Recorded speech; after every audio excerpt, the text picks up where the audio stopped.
जबकि वो मेरा पति है, मेरे से जबरदस्ती करता था, मना करने पे बोलता था बीवी हो, तुम्हारे साथ जबरदस्ती नहीं करूंगा तो किसके साथ करूंगा।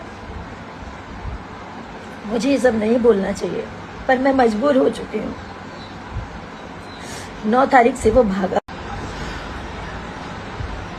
माँ बाप इसलिए हटाना चाहते थे क्योंकि उनको शायद 50 लाख 1 करोड़ का दहेज चाहिए था।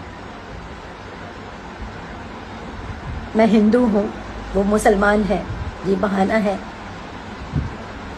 मैंने आज तक कभी नहीं सोचा हिंदू मुसलमान क्या होता है।